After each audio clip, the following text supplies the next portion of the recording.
रमेश अपनी गाड़ी में एक रास्ते से जा रहा होता है। उसे बहुत तेज भूख लग रही होती है। सुबह से कुछ खाया भी नहीं है और बहुत तेज़ भूख भी लग रही है, लेकिन इतनी देर से कोई ढाबा तो छोड़ो, कोई छोटी सी दुकान या टपरी तक नज़र नहीं आई है जहां मैं कुछ खा सकूं। अब तो ऐसा लग रहा है जैसे कुछ भी खाने को मिल जाए।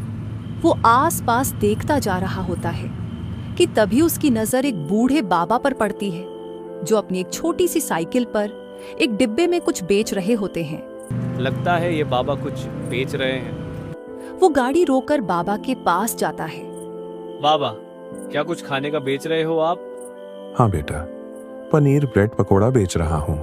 वाह, पनीर ब्रेड पकोड़ा, फिर तो मेरा पेट भर जाएगा। बाबा अपने डिब्बे में से एक पनीर ब्रेड पकोड़ा निकालकर रमेश को दे देते हैं, जो कि उसे बहुत अच्छा लगता है। वाह बाबा, मजा आ गया पनीर ब्रेड पकोड़ा खाकर। कितनी देर से मैं ढूंढ रहा था कि रास्ते में कुछ खाने को मिल जाए। वैसे बाबा, तुम्हारी कमाई तो बहुत अच्छी होती होगी। इस रास्ते पर दूर दूर तक जहाँ कोई नहीं है वहां तुम ब्रेड पकोड़े बेच रहे हो, वो भी पनीर वाले। बहुत लोग आते होंगे ना खाने के लिए? बहुत लोग? अरे बेटा, बहुत देर में 1-2 लोग आते हैं, इसीलिए तो देखो सारे ब्रेड पकोड़े बचे हुए हैं। वो तो मुझे दिख रहा है बाबा, लेकिन ऐसा है क्यों? बस बेटा, छोटी सी साइकिल है, इसी पर थोड़ा सामान रख कर लाता हूँ मैं। कुछ को पता चलता है तो कुछ को नहीं, और फिर उसी हिसाब से सामान बिकता है। वैसे आपके घर में और कौन कौन है बाबा? मैं और मेरी पत्नी, हम 2 ही लोग हैं बेटा। और आपके बच्चे? बच्चे शहर में रहते हैं और हम दोनों बूढ़ा बुढ़िया यहाँ। बाबा के संघर्षपूर्ण जीवन के बारे में सुनकर रमेश थोड़ा भावुक हो जाता है। अच्छा बाबा, आपके ब्रेड पकोड़े कितने रुपए के हुए? 20 रुपए का एक है बेटा। ये लीजिए बाबा 100 रुपए, और इन्हें रखिए। अब मैं जब भी यहाँ से गुजरा करूंगा तब आपके पास ब्रेड पकोड़े जरूर खाया करूंगा। हाँ बेटा, बिल्कुल आना। रमेश बाबा को रुपए देकर चला जाता है और फिर सारे रास्ते, सारा दिन, सारी शाम सिर्फ बाबा के बारे में ही सोचता रहता है। वो बाबा कैसे रह पाते होंगे?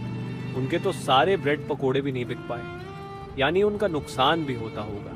ऊपर से वो इतने गरीब। कैसे बच्चे हैं उनके जो उनके साथ नहीं रहते? काश मैं उनके लिए कुछ करके उनकी परेशानी को थोड़ा कम कर पाता। अगले दिन रमेश एक छोटा सा ठेला और कुछ सामान लेकर बाबा के पास पहुंचता है। बाबा, कैसे हैं आप? मैं ठीक हूँ बेटा, लेकिन तुम ये सब लेकर क्या कर रहे हो? ये ठेला और ये कुछ सामान आपके लिए है। मेरे लिए? क्यों?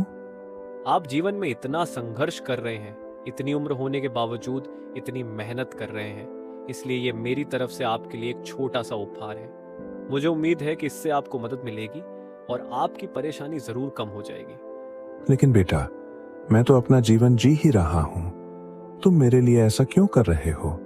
कोई खास वजह नहीं है बाबा, लेकिन आप ठेले पर ब्रेड पकोड़े बेचेंगे तो आने जाने वालों को नजर आएगा और वो आपसे सामान लिया करेंगे। इसी तरह आपका थोड़ा काम बेहतर हो जाएगा।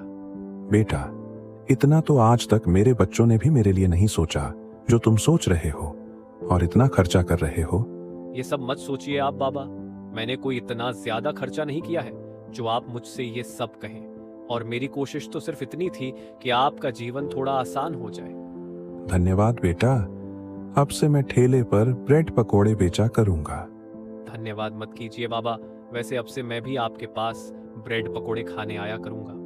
रमेश बाबा का ठेला लगवाकर वहां से चला जाता है, जिसके बाद बाबा ठेले पर ब्रेड पकोड़े बेचने लगते हैं और इससे उनके पास थोड़े ज्यादा ग्राहक आने लगते हैं और उनका जीवन बेहतर हो जाता है।